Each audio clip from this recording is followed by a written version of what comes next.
لیکن ہمارے پاس وقت کم ہے. 6 دنوں کے اندر منطق کی گفتگو کو سمجھا دینا یہ ایک ناممکن سا معاملہ ہے، لیکن بہرحال کوشش کی جائے گی. کیونکہ ہوتا یہ ہے کہ اس وقت جو آپ کو باتیں بتائی جائیں گی وہ اس مقصد کے لیے خاص طور پر ہوں گی کہ آپ کو منطق کا سبق جو بہت زیادہ آپ لوگوں کو مشکل لگتا ہے کہ یہ پتہ نہیں کون سی بلا ہے جو درس نظامی کے اندر شامل ہو گئی ہے. طالب علم کے لیے منطق کا جو سبق ہوتا ہے وہ ایسا ہی ہوتا ہے. یہ خاص طور پہ منطق کی جو پہلی کتاب ہے، وہ منطق کی پہلی کتاب کون سی ہے؟ تعلیم المنطق ہمارے ہاں پڑھائی جاتی ہے عموماً. تو تعلیم المنطق کا اسلوب ہی ایسا ہے کہ طالب علم کتاب دیکھ کے، تعریفات دیکھ کے وہ پہلے ہی ڈر جاتا ہے کہ یہ تو نہ سمجھ آنے والی چیز ہے، جبکہ جو ہے وہ ایسا نہیں ہے. تو بہرحال اس لیے آپ کو یہ دورہ کروایا جا رہا ہے تاکہ آپ کو یہ بات معلوم ہو کہ یہ علم اتنا مشکل علم نہیں ہے جتنا اس کو بتایا جاتا ہے. پہلی بات.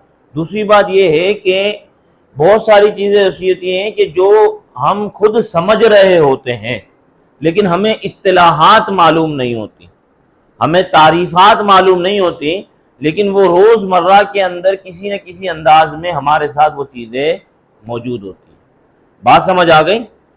تو اس لیے کہ آپ کے فہم سے علم منطق قریب ہو جائے، تاکہ آئندہ اگر آپ اس علم کو پڑھیں یا ایسی کوئی عبارات پڑھیں کہ جس کے اندر علم منطق کا استعمال ہوا ہو تو وہ آپ کے لیے آسان ہو جائے، یا آپ ایک مرتبہ اس کتاب کو دہرا لیں، دیکھ لیں تو وہ آپ کو پھر سے آپ کے ذہن کے اندر وہی چیزیں لوٹ آئیں. تو اس لیے اس علم کا ایک دورہ کروایا جا رہا ہے. علم منطق اصل اس کو کیوں وضع کیا گیا، اس کو وضع کرنے کا مقصد کیا تھا؟ دیکھیں، آپ نے اگر فلسفہ پڑھا ہو، جو ہدایت الحکمت کتاب پڑھائی جاتی ہے درس نظامی کے اندر، تو علم منطق کی ایجاد فلاسفہ جو دلائل دیتے تھے، فلاسفہ جو، تو ان دلائل کے اسلوب کو سمجھانے کے لیے کہ دلائل کا اسلوب کیا ہوگا. جیسے مناظرہ ہوتا ہے تو مناظرے کے قواعد ہوتے ہیں، اس کا طریقہ کار ہوتا ہے کہ مناظرہ کیسے ہوگا. تو فلاسفہ جو دلائل دیتے تھے طبیعیات کے اندر، علم طبیعیات میں، علم فلکیات میں، علم الہیات میں جو دلائل دیتے تھے، تو ان دلائل کا اسلوب کیا ہوگا، اس اسلوب کو سمجھانے کے لیے فن منطق کو وضع کیا گیا. اس اسلوب کو سمجھانے کے لیے، جیسے آپ میں سے شرح تہذیب کس نے پڑھی ہے؟ شرح تہذیب آپ نے پڑھی ہے نا؟ تو آپ نے اگر متن تہذیب دیکھا ہو تو اس کا نام متن تہذیب میں آتا ہے تہذیب المنطقی والکلام. تہذیب المنطقی. تو تفتہ ثانی علیہ رحمہ نے یہ پوری کتاب لکھی ہے، اور یہ پوری کتاب موجود ہے، مفقود نہیں ہے، موجود ہے ہمارے پاس، اپنی لائبریری میں بھی اس کا ایک نسخہ موجود ہے پوری کتاب کا، یعنی تہذیب المنطقی والکلام. تو تہذیب المنطق والکلام، تو کلام سے پہلے منطق کو پڑھایا اس لیے جا رہا تھا تاکہ یہ کلام کے اندر جب دلائل دیے جائیں گے تو ان کا اسلوب جو ہے وہ پہلے معلوم ہونا چاہیے کہ وہ دلائل کس اسلوب پر ہوں گے، اس کا طریقہ کار کیا ہوگا. اسی طریقے سے آپ نے ہدایت الحکمت پڑھی. ہدایت الحکمت فن ثانی سے شروع ہوتی ہے. اگر آپ نے کتاب دیکھی ہو تو فن ثانی سے وہ کتاب شروع ہوتی ہے. فن اول کہاں ہے؟ وہ مفقود ہے. تو فن اول کیا تھا؟ تو کہا جاتا ہے کہ وہ فن اول ہدایت الحکمت کا علم منطق تھا. تو یہاں آپ کو بات سمجھ آئی کہ علم منطق کی وضع کس لیے ہوئی؟ تاکہ دلائل کا اسلوب کیا ہوگا یہ بات واضح کی جائے، طریقہ کار کیا ہوگا. آپ نے منطق، کسی نے ہدایت الحکمت صرف پڑھی ہے، کسی نے مرکات بھی پڑھ لی ہوگی، کسی نے شرح تہذیب تک پڑھا ہوگا، کسی نے قطبی تک پڑھا ہوگا، ایسا ہی ہے، ایسا ہی ہے نا۔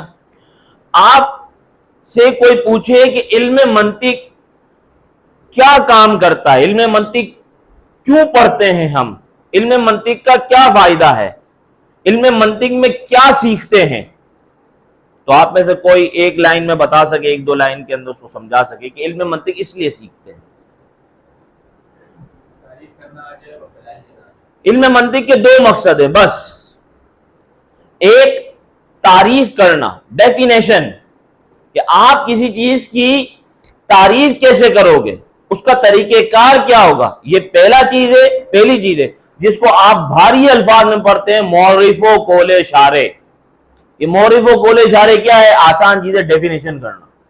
آپ جب بھی کسی چیز کی، آپ نے اسم کی تعریف کی، کلمہ کی تعریف کی، فعل کی تعریف کی، یہ تعریف کرنے کا طریقہ، یہی تو معرف و قول اشارے، یہی منطق کا پہلا موضوع ہے۔ اور منطق کا دوسرا موضوع ہے دلیل دینا، دلیل دینے کا طریقہ بتانا، تعریف کرنے کا طریقہ سیکھنا، معرف و قول اشارے، اور دلیل کرنے کا طریقہ، دلیل بیان کرنے کا، کسی بھی دعوے پر دلیل دینے کا طریقہ بیان کرنا، اس کو کہا جاتا ہے دلیل و حجت۔ یہ دو طریقے، یہ جو آپ پڑھتے ہیں قیاس منطقی، شکل اول، شکل ثانی، شکل ثالث، شکل رابع، یہ کیا ہے؟ یہ آپ کو یہ بات سکھائی جا رہی ہے کہ آپ نے اگر اپنے مدعا پر، دعویٰ پر دلیل دینی ہے تو اس کا طریقہ کار کیا ہوگا۔ تو یہ طالب علم ان الفاظ سے گھبراتا ہے، معرف و قول اشارے اور دلیل و حجت، یہ منطق کا موضوع ہے۔ اس کی آسان سی اصطلاح یہ ہے کہ معرف و قول اشارے کیا ہے؟ کسی بھی شے کی تعریف کرنا، اور دلیل و حجت کیا ہے؟ کسی بھی دعوے پر دلیل دینا۔ تو ان دونوں چیزوں کا طریقہ بتایا جاتا ہے کہ آپ نے تعریف کیسے کرنی ہے، آپ نے دلیل کیسے دینی ہے۔ بات سمجھ آئی؟ اب جب یہ بندہ سیکھ لیتا ہے، پھر کلامیات کی مباحث میں جاتا ہے تو اسے معلوم ہوتا ہے کہ یہ لفظ ہے، اس کا معنی اس طریقے سے ہوگا، اور یہ دعویٰ ہے، اس پہ دلیل اس انداز پہ آئے گی۔ اس لیے اس کو پہلے پڑھایا جاتا ہے اور فلسفہ اور کلام کو بعد میں پڑھایا جاتا ہے۔ بات سمجھ آئی آپ کو؟ اب چونکہ ہمارے ہاں اس وقت درس نظامی تنزلی کا شکار ہے، آپ دیکھتے ہیں درس نظامی کے اندر تنزل آتا جا رہا ہے، آہستہ آہستہ جو ہے وہ لوگ شارٹ کی طرف جاتے جا رہے ہیں۔ پہلے لوگ پڑھتے تھے تو 16 سال لگ جاتے تھے، ویسے نصاب جو نظام الدین لکھنوی کا بنایا اس میں پھر اضافہ ہوا، نظام الدین لکھنوی رحمۃ اللہ تعالیٰ نے بنایا، اس کے بعد جو اضافہ ہوا تو اس نصاب کو اگر باقاعدہ پڑھا جائے 12 سال کا وہ نصاب ہے۔ کتنے سال کا؟ لیکن لگ 16 سال جاتے تھے۔ اب وہ 16 سال پڑھنے کے بعد بھی بندہ عالم بنتا تھا، یعنی درس نظامی کی تکمیل کیا ہوا، اس کے بعد تخصص کا کوئی نہیں تھا نصاب۔ وہ یہ ہوتا تھا کہ یا تو کوئی مدرس بن جاتا تھا یا کوئی کسی مفتی کے پاس بیٹھ جاتا تھا اور اس سے جو ہے وہ افتاء کی پریکٹس کرتا تھا۔ پھر وقت آتا تھا کہ مفتی کہتا تھا کہ تمہیں اجازت ہے تم اپنے نام سے فتوے دو۔ وہ جیسے اعلیٰ حضرت امام اہل سنت کی فراغت کب کی ہے؟ 13 سال کی عمر میں، 13 سال اور کچھ ماہ، صحیح ہے۔ اب 13 سال اور کچھ ماہ کے بعد سے لے کے 22 سال تک اعلیٰ حضرت 8 سال، تقریباً 9 سال بنتے ہیں، یہ فتویٰ اپنے والد کی سرپرستی میں دیتے رہے۔ یعنی فتویٰ جو جاری ہوتا وہ والد صاحب کے نام سے جاری ہوتا، اعلیٰ حضرت اس کے کاتب ہوتے، فتویٰ کو لکھنے والے ہوتے۔ بات سمجھ آ رہی ہے؟ تو آپ خود اندازہ لگائیں کہ جس امام کی کتاب سے آپ اس زمانے میں فتویٰ دیتے ہیں، اسے فتویٰ دینے کی اجازت کے لیے 8 سال تربیت حاصل کرنی پڑی، تو 1.5 سال میں مفتی کیسے بنے گا؟ اور یہ تو وہ زمانہ ہے جو اس زمانے سے اور تنزلی کے اندر آیا ہے، صحیح ہے؟ تو اس لیے یہ کہہ دینا کہ کوئی بندہ 1 سال میں مفتی بن جاتا ہے، 2 سال میں مفتی بن جاتا ہے، یہ خواہ خواہ جو ہے وہ دل کو تسلی دینے والی باتیں ہیں، اس سے زیادہ کچھ نہیں۔ سمجھ آ گئی؟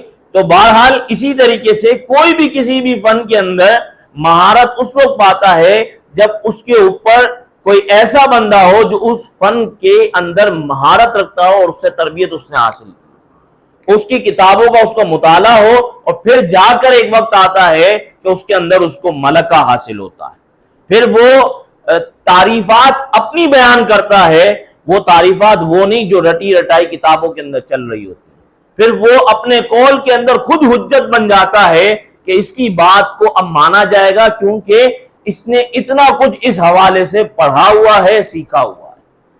صحیح ہے؟ تو اب آپ اندازہ لگائیں کہ منطق کی اس وقت تعلیم المنطق یا کہیں نصاب المنطق، اس کے بعد مرکات کے بعد کون سی کتاب آتی ہے؟ شرح تہذیب کے بعد آتی ہے قطبی، وہ تو اکثر مدارس میں پڑھائی نہیں جاتی، آخر میں ایک خلاصہ قطبی کا دے دیا جاتا ہے بچوں کو، اور تنزیل المدارس کے امتحان میں، اور اس کے اندر مخصوص سوال ہے، دور کیا ہوتا ہے، تسلسل کیا ہوتا ہے، شرط بشرط شے لا بشرط شے کا مطلب سمجھا دے، قطبی کا پیپر آپ کا ہو گیا۔ یہی کچھ ہے نا، آپ لوگوں نے جنہوں نے قطبی کا پیپر دیا ہے یہی کچھ آتا ہے، اس سے زیادہ کچھ نہیں آتا۔ صحیح ہے؟ تو کہنے کا مطلب یہ ہے کہ ایک وقت تھا، اور آج بھی کچھ مدارس پاکستان کے اندر ایسے ہیں جہاں منطق کا پورا نصاب پڑھایا جاتا ہے، منطق کا۔ اب آپ جو ہے وہ نوٹ کر لیں، منطق کی پہلی کتاب ہے سغرا، منطق کی پہلی کتاب ہے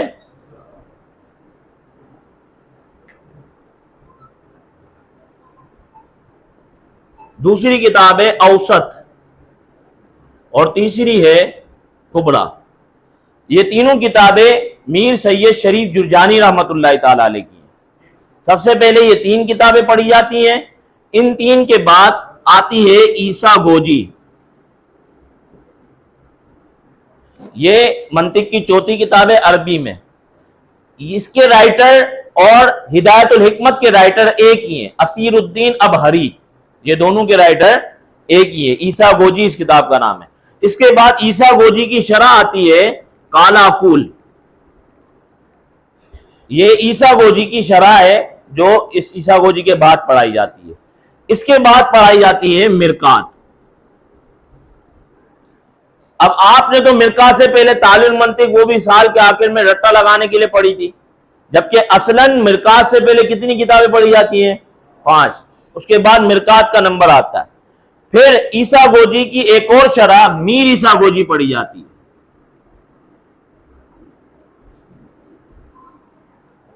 اور اس کے بعد آتی ہے شرح تہذیب،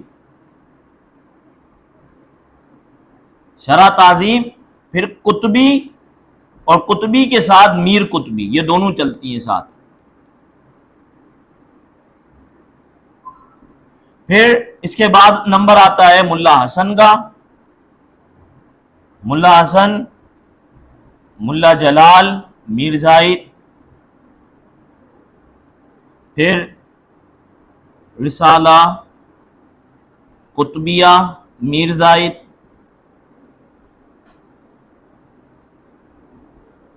اس کے بعد ملا جلال میر زاہد، اصل میں ملا جلال متن ہے، میں سمجھا دیتا ہوں کیا ہے، ابھی نام لکھ لیں، رسالہ قطبیہ میر زاہد، اور اس کے ساتھ غلام یحییٰ۔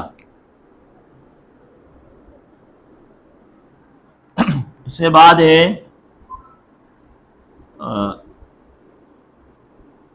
حمداللہ قاضی مبارک۔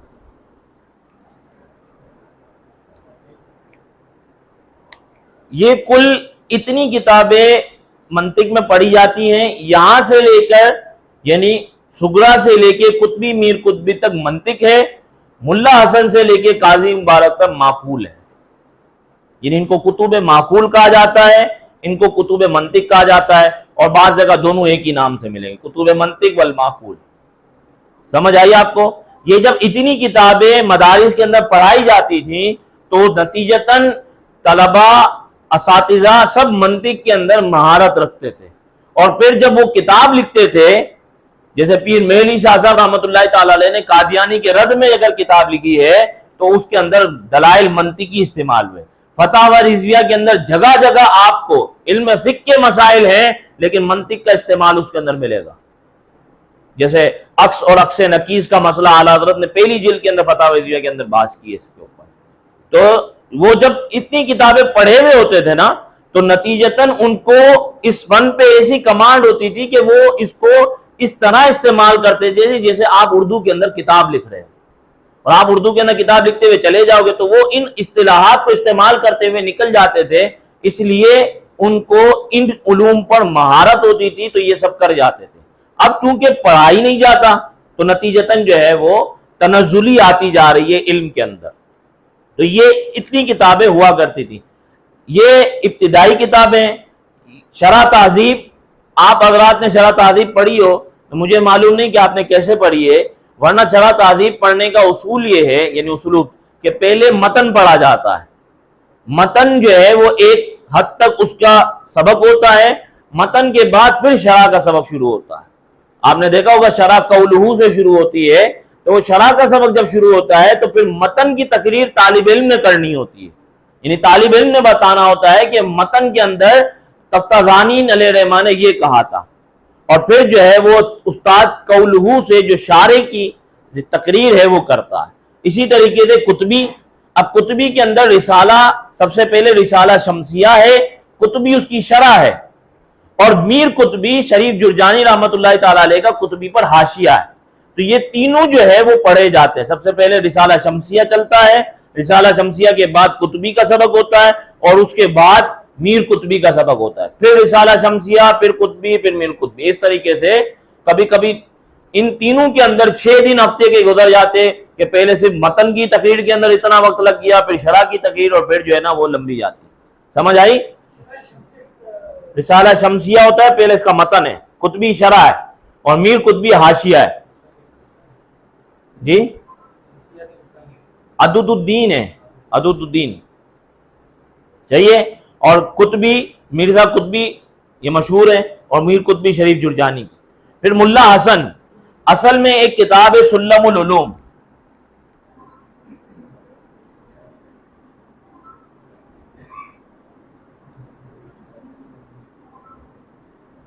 سلم العلوم، یہ سلم العلوم یہ کتاب ہے منطق کی، متن ہے. یہ بندیالوی نصاب میں متن یہ نہیں پڑھایا جاتا، لیکن افغانی علماء جو ہیں یہ متن، صرف متن بھی پڑھاتے ہیں. لیکن بندیالوی حضرات یہ بندیالوی حضرات ڈائریکٹ ملا حسن سے سبق شروع کرتے ہیں.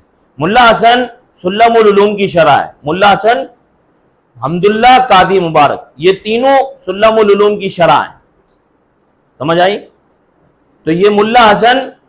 اچھا ملا جلال کیا ہے؟ ملا جلال کا جو متن ہے وہ ہے تہذیب المنطق. جو شرح تہذیب کا متن ہے تہذیب المنطق، یہی ملا جلال کا متن ہے. ملا جلال اس کی شرح ہے، اور ملا جلال کے اوپر میر زائد حاشیہ ہے. یہ پورا سبق پڑھا جاتا تھا. پہلے جو ہے وہ سبق ہوتا ہے تہذیب کا، تہذیب کے بعد ملا جلال کا سبق، اور اس کے بعد جو سبق ہوتا ہے وہ میر زائد کا ہوتا ہے. یعنی یہ اس طریقے سے ترتیب وار یہ سب چلتے ہیں. سلم الگ ہے، مسلم الثبوت الگ ہے. دونوں کے مصنف ایک ہی ہیں، محب اللہ بہاری، اپنے وقت کے مجدد ہے. یہ سلم العلوم اور مسلم الثبوت دونوں کے بزرگ لکھنے والے محب اللہ بہاری یہ ایک ہی ہیں. ہاں مسلم الثبوت جو ہے یہ اصول فقہ کی کتاب ہے، جس کی مشہور شرح فواتح الرحمت عبدالعلی لکھنوی بحرالعلوم کی ہے. صحیح ہے؟ تو اور اس کے بعد آتا ہے رسالہ قطبیہ، ایک ہی ہے، محب اللہ بہاری. اچھا رسالہ قطبیہ یہ آدھے صفحے کا رسالہ ہے، زیادہ بڑا رسالہ نہیں ہے، آدھے صفحے کا ہے. علم معلوم کی اس کے اندر تفصیلی بحث ہے. علم معلوم، یہ علم معلوم ایک ہی شے، علم معلوم متغیر ہے، یہ اس کی لمبی چوڑی بحث اس آدھے صفحے کے اندر موجود ہے رسالہ قطبیہ میں. اس رسالہ قطبیہ کے اوپر لمبا چوڑا حاشیہ میر زاہد کا. صحیح ہے؟ اور میر زاہد کے اوپر غلام یحییٰ رسالہ ہے. یہ ان تینوں کو ایک ساتھ پڑھایا جاتا ہے. پہلے رسالہ قطبیہ میر زاہد، اور پھر اس کے بعد غلام یحییٰ کو پڑھایا جاتا ہے. غلام یحییٰ یہ ایک حاشیہ ہے ویسے تو، لیکن اس کو پڑھانے کا اصل مقصد یہ ہوتا تھا کہ ایک بات ہے اعادہ معدوم، کہ ہم سب دنیا سے جا رہے ہیں، یہ جانے کے بعد جو دوبارہ آنا ہے اس کو کہتے ہیں اعادہ معدوم. تو کہتے ہیں اعادہ معدوم تو محال ہے، تو پھر یہ جو ہے وہ جانے کے بعد واپس کیسے آ رہے ہیں؟ اس بحث کو سمجھایا جاتا ہے غلام یحییٰ کے اندر. تو ہر کتاب کا کوئی نہ کوئی فائدہ ہے، اس لیے درس نظامی کے اندر شامل ہے. ہر سبق کا کوئی نہ کوئی مقصد ہوتا ہے، اس لیے وہ داخل ہے. جیسا کہ میں آپ کو بتاؤں، علم ہندسہ، جیومیٹری کا علم درس نظامی کے اندر شامل ہے. اوکلیدس کتاب پڑھائی جاتی ہے شکل عروسی تک، شکل عماری، شکل عروسی، دو شکلوں کے لیے پوری کتاب پڑھائی جاتی ہے، کیونکہ ان دو شکلوں سے جو ہے وہ وحدت کے مسائل ثابت ہوتے ہیں. بات سمجھ آ رہی ہے؟ ان دو شکلوں سے وحدت کے مسائل ثابت ہوتے ہیں، اس لیے جیومیٹری کا علم درس نظامی میں پڑھایا جاتا ہے. تو ہر کتاب کا کوئی نہ کوئی مقصد ہوتا ہے درس نظامی میں. ہمارے بزرگوں نے کتابیں ایسے ہی نہیں رکھی. جن کتابوں کا مخصوص مقام درس ہے، جیسے مطول ہے، اس کا ایک مخصوص مقام درس ہے، پوری کتاب نہیں ہے. ایک معنی کلتو پڑھا کر اس کی بحث ختم ہو جائے گی. تو اب آپ اگر اس کے پیچھے دیکھیں تو کئی ابحاث ہیں وہ گزر جاتی ہیں، اس لیے وہاں پہ اس کے سبق کو روک دیا جاتا ہے.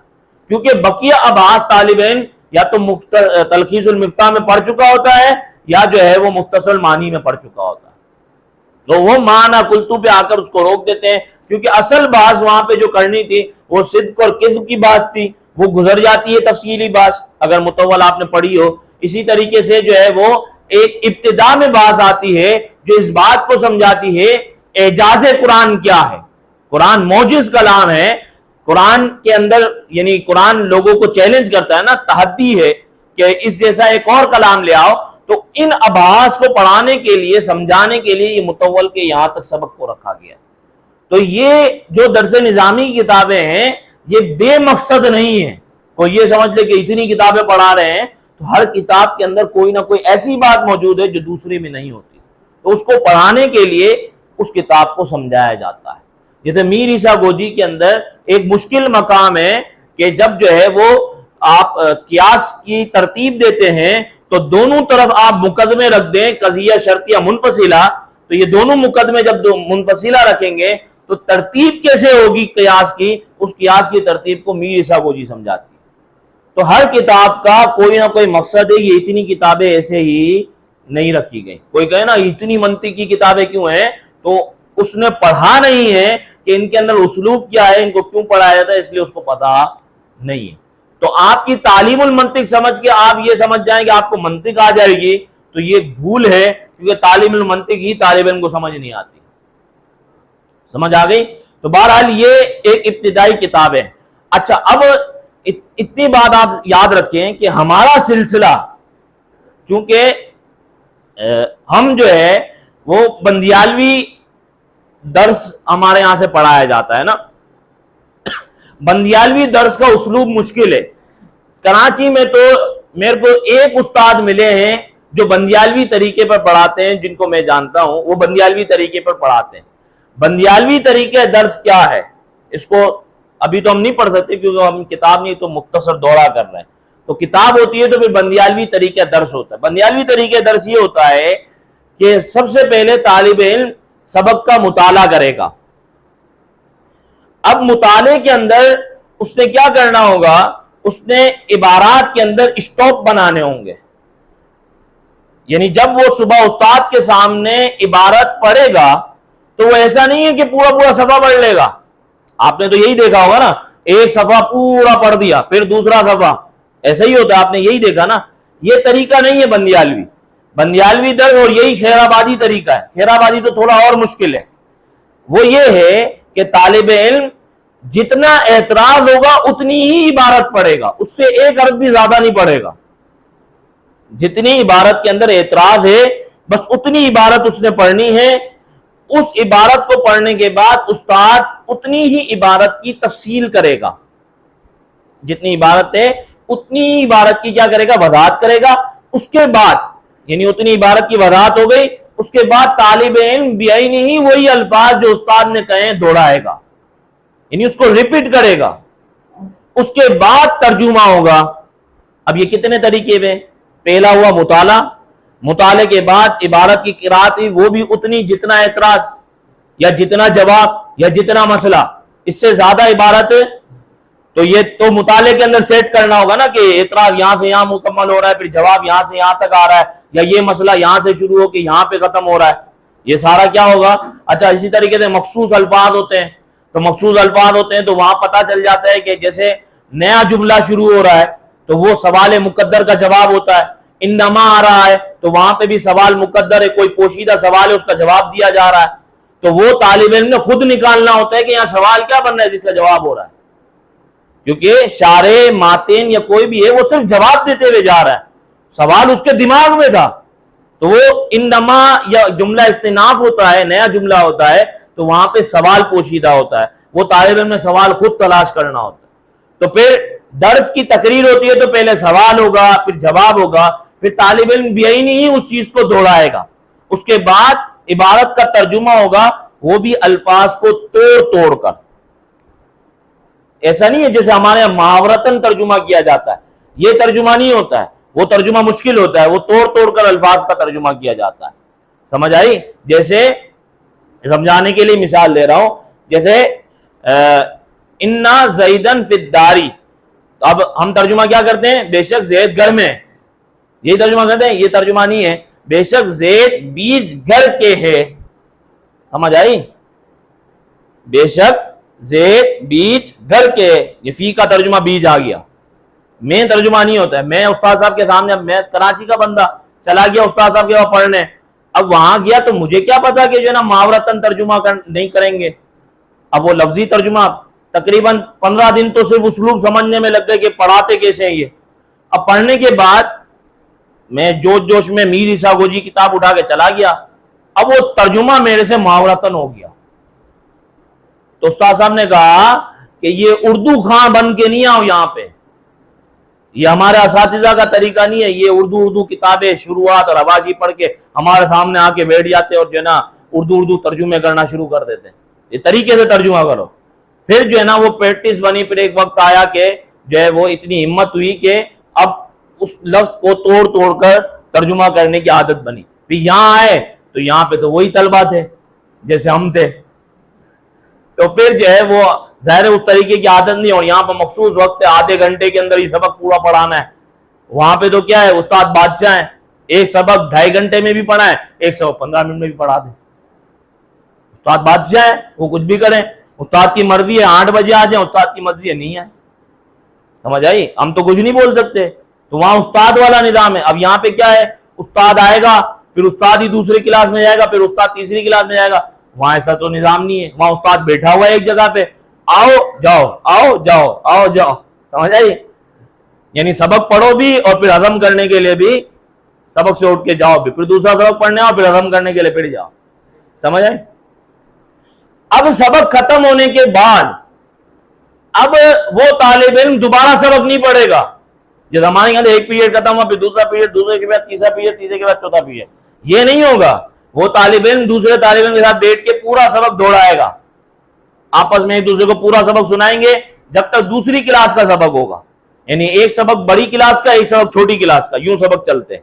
تو بڑی کلاس کا سبق ہو جائے گا، پھر چھوٹی کلاس کا سبق ہوگا، تو بڑی کلاس والے جو ہے وہ جا کے تکرار کریں گے، پورا سبق ایک دوسرے کو سنائیں گے، اور پھر دوسری جو ہوں گے وہ پہلے کو یعنی جب چھوٹی کلاس والوں کا سبق ہو جائے گا تو وہ جا کے تکرار کریں گے۔ اور تو ہم چونکہ کرپشن کے آدمی ہیں، ہم تو کرپشن ہے، اب ہمیں پتا ہے ہم کراچی سے گئے ہیں، ہمارے پاس کتنا وقت ہوگا، وہ تو بیٹے میں 8-8 10-10 سال کے لیے وہاں پہ، ہمارے پاس تو اتنا وقت نہیں نا، ہم نے چھوٹی کتاب بھی پڑھنی ہے نا بڑی کتاب بھی پڑھنی ہے، تو بڑی کتاب سبق پڑھتے اس کی عبارت پڑھتے، اور چھوٹی کتابیں پیچھے بیٹھ جاتے، 70 طلبہ کے پیچھے بیٹھا ہے اگر کوئی آدمی، اس کو ساؤنڈ میں آواز آ رہی ہے تو استاد کی نظروں کے سامنے تو نہیں آئے، تو یوں چھوٹی کتابیں بھی پڑھتے تھے، بڑی کتابیں پڑھتے تھے، اور رات کو تکرار کرتے تھے، رات کو مطالعہ بھی کرتے، تکرار بھی کرتے۔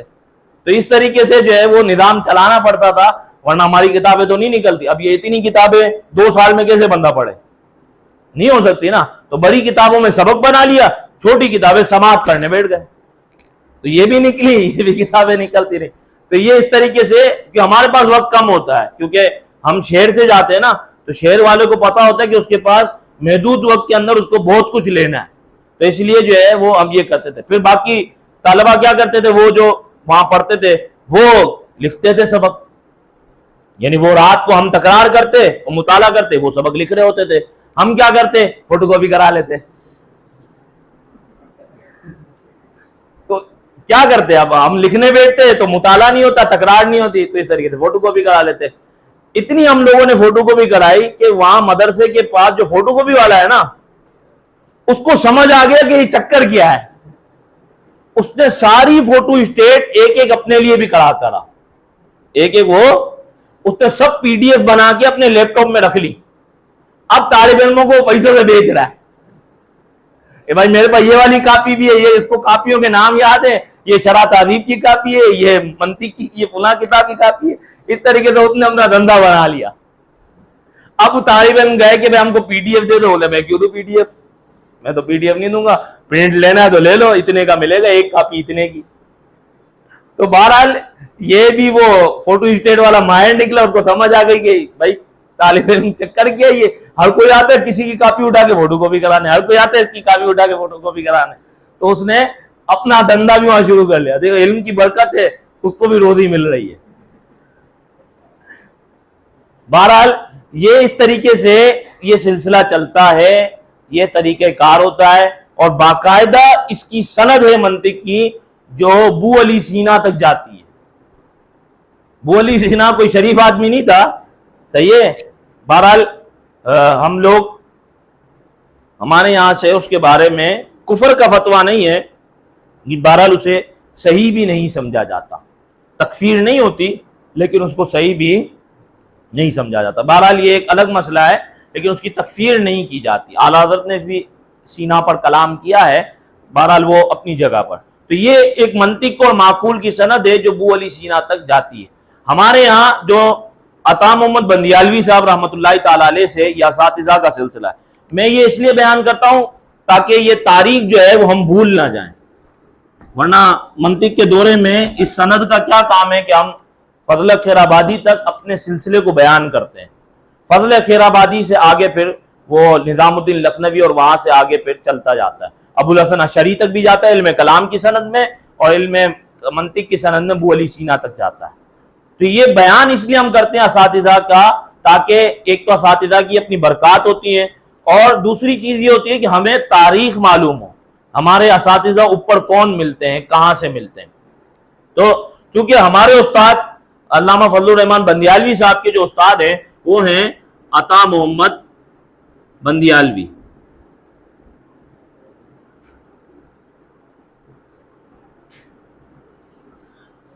عطا محمد بندیالوی رحمۃ اللہ تعالی علیہ سے دو سلسلے چلتے ہیں۔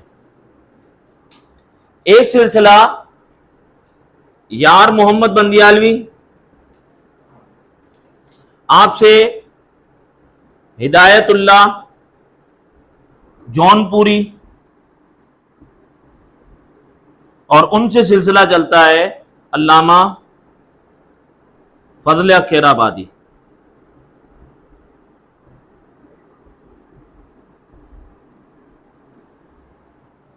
یہ ایک سلسلہ ہے جو اس طریقے سے چلتا ہے۔ اچھا، اب یہاں پہ میں ایک اور سلسلہ اسی سے جوڑ دوں، یعنی ہدایت اللہ جون پوری رحمۃ اللہ تعالی علیہ سے، یعنی جیسے یار محمد بندیالوی شاگرد ہیں، ایسے ہی یار محمد بندیالوی رحمۃ اللہ تعالی کلاس فیلو ہیں امجد علی اعظمی، یعنی صدر الشریعہ اور یار محمد بندیالوی یہ کلاس فیلو ہیں، صحیح ہے۔ اب امجد علی اعظمی رحمۃ اللہ تعالی علیہ کے شاگردوں میں محدث اعظم پاکستان بھی آتے ہیں، اور اسی طریقے سے مفتی وقار الدین صاحب بھی آتے ہیں، عبد المصطفیٰ اظہری صاحب بھی آتے ہیں، ظفر علی نعمانی صاحب بھی آتے ہیں۔ تو یہاں سے جو علماء چل رہے ہیں امجدیہ سے، ان کی سند یوں مل رہی ہے علامہ خیر آبادی سے، ایک سند یہ ہے، صحیح ہے، اور ایک سند جو امجد علی اعظمی رحمۃ اللہ تعالی علیہ اور امجد علی اعظمی رحمۃ اللہ تعالی علیہ کے استاد میں اعلیٰ حضرت امام اہل سنت، اعلیٰ حضرت کے استاد میں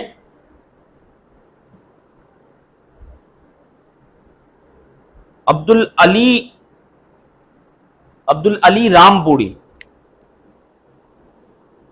عبدالعلی رامپوری، اور ان کے اساتذہ میں فضل حق خیرآبادی۔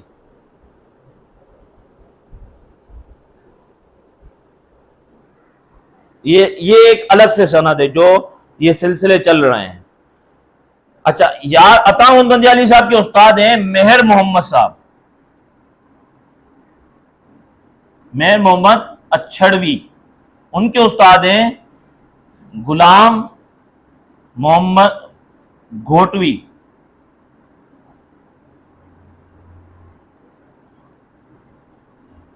ان کے استاد ہیں فضل حق رامپوری، ان کے استاد ہیں عبدالحق خیرآبادی، اور ان کے استاد ہیں فضل حق خیرآبادی۔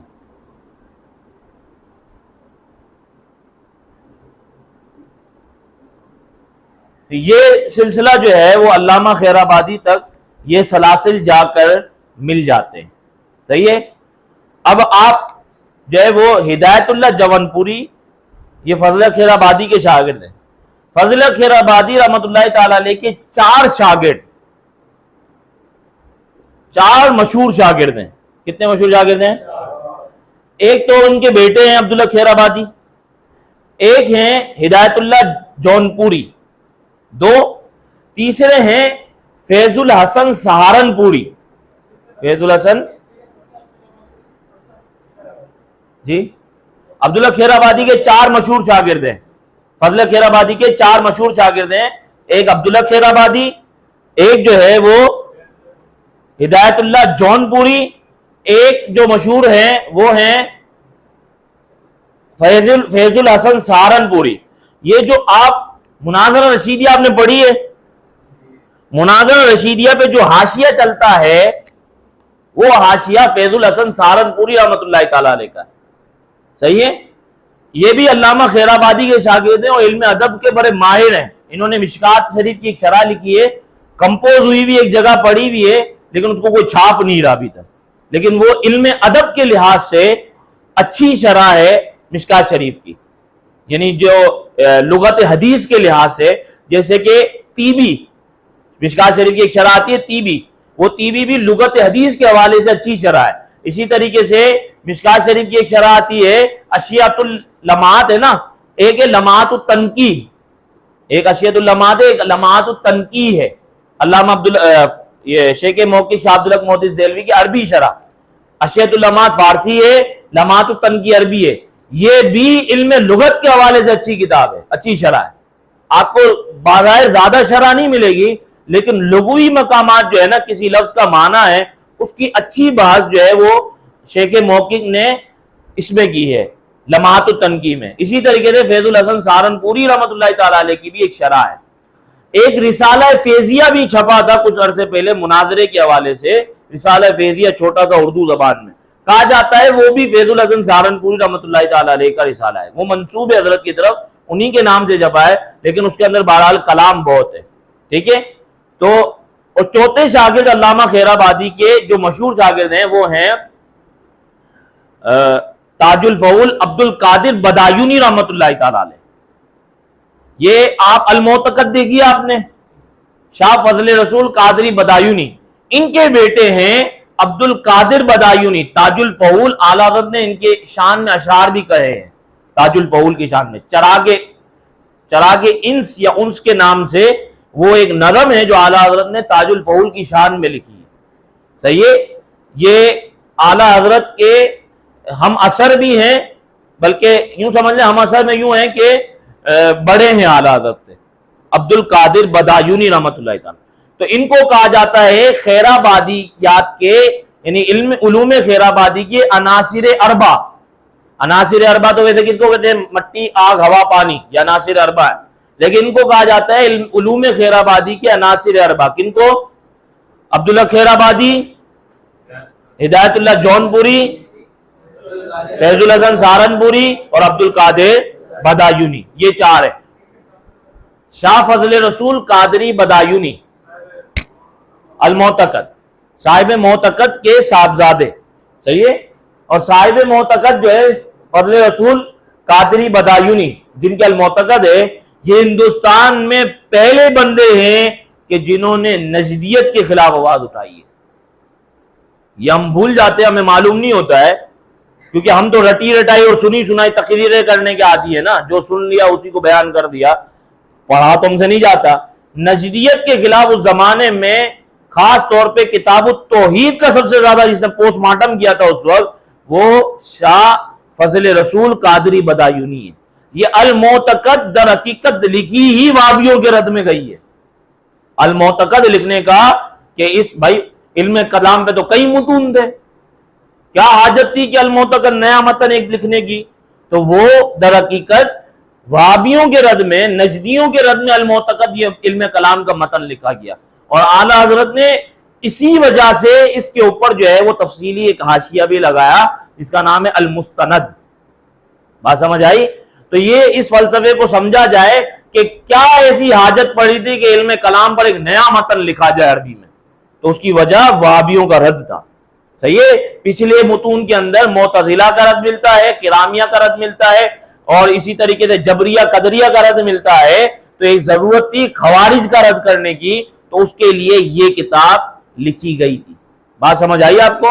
تو بہرحال شاہ فضل رسول قادری بدایونی رحمۃ اللہ تعالی علیہ نے جو کتاب التوحید کا پوسٹ مارٹم کیا ہے، اس کتاب کا نام ہے سیف الجبار۔ کیا نام ہے؟